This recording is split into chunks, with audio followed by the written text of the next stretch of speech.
जन्मलेली दोन सेवा मंदिर, मुख्यमंत्री देवेंद्र फडणवीस यांच्या संवेदनशीलतेचा आणि कर्तव्याचा वस्तुपाठ। न त्वहम कामये राज्यन स्वर्गन पुनर्भवम कामये दुःख तप्ताना प्राणी नामार्ती नाशनम। हे फक्त संस्कृत मधील शब्द नाहीत, तर हे मुख्यमंत्री देवेंद्रजी फडणवीस यांच्या जीवनाचे ब्रीदवाक्य आहे। राजकारणाच्या पलीकडे एक हळवा माणूस आणि एक कर्तव्यदक्ष पुत्र जेव्हा स्वतःच्या वैयक्तिक दुःखाचे रूपांतर समाजकार्यात करतो, तेव्हा महाराष्ट्राच्या आरोग्य व्यवस्थेत दोन क्रांतिकारी संस्थांचा जन्म होतो। माणसाच्या आयुष्यातील काही क्षण त्याला अंतर्बाह्य बदलून टाकतात। देवेंद्रजीच्या आयुष्यातील तो काळ असाच होता, जेव्हा त्यांचे वडील गंगाधरराव फडणवीस कॅन्सर सारख्या दुर्धर गंभीर आजाराशी झगडत होते। त्याकडे उपचारासाठी मुंबईचे टाटा मेमोरियल हे एकमेव मोठे केंद्र होते।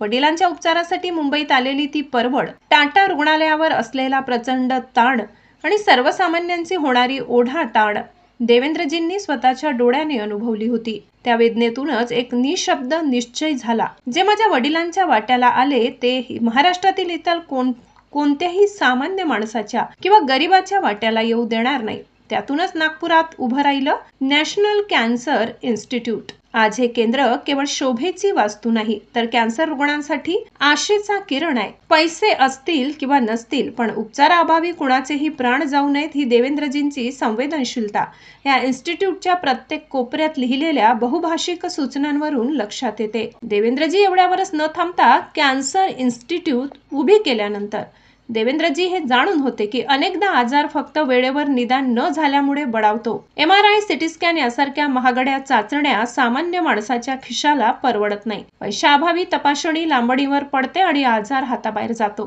हीच अडचण ओळखून त्यांनी दुसरी महत्त्वाची संस्था उभी केली, ती म्हणजे श्री सिद्धिविनायक सेवा फाउंडेशन संचालित Gangadharrao Fadnavis memorial diagnostic centre. हे केंद्र कॅन्सर इन्स्टिट्यूट पेक्षा पूर्णपणे वेगळे असून त्याचा उद्देश सर्व प्रकारच्या आजारांचे अल्प दरात किंवा मोफत निदान करणे हा आहे। गरीबातल्या गरीब माणसालाही अत्याधुनिक वैद्यकीय चाचण्या उपलब्ध करून देऊन त्यांनी निदानाच्या अभावी होणारा मृत्यूदर रोखण्याचे मोठे काम केले आहे। स्वतःच्या वडिलांचे छत्र हरपल्यानंतर माणूस एकतर खचतो किंवा त्या दुःखालाच आपली ताकद बनवतो। देवेंद्रजींनी दुःखाला सेवेची ताकद बनविले। कॅन्सर इन्स्टिट्यूट मधून होणारे उपचार आणि डायग्नोस्टिक सेंटर मधून होणारे अचूक निदान या दोन संस्था म्हणजे देवेंद्रजींच्या कर्तव्यपरायणतेचा जिवंत पुरावा आहे। आज जेव्हा एखादा रुग्ण या केंद्रातून आजारमुक्त होऊन घरी जातो, तेव्हा खऱ्या अर्थाने त्या पुत्राने आपल्या वडिलांना दिलेली सेवांजली सार्थ ठरते। देवेंद्रजींचे हे विजन महाराष्ट्राला केवळ आरोग्य संपन्न करत नाही, तर प्रत्येक गरिबाला मी एकटा नाही, सरकार माझ्या पाठीशी आहे हा विश्वास देते। सामान्यतः राजकारणात आल्यावर अनेक नेते स्वतःच्या नावाच्या शाळा, खासगी कॉलेज किंवा स्वतःचे साखर कारखाने उभे करून स्वतःचे साम्राज्य निर्माण करण्यात धन्यता मानतात। स्वतःची सत्ता आणि संपत्ती कशी वाढेल यातच अनेकांचे आयुष्य खर्ची पडते, परंतु देवेंद्रजी फडणवीस यांनी मात्र सत्तेचा वापर स्वार्थासाठी न करता समाजकारणाच्या एका वेगळ्या उंचीवर नेऊन ठेवलं। त्यांनी स्वतःचे कारखाने काढण्याऐवजी ज्या वेदनेने स्वतःचे वडील गमावले, त्या वेदनेतून गरिबांच्या आयुष्यात आशेचा किरण निर्माण करणारी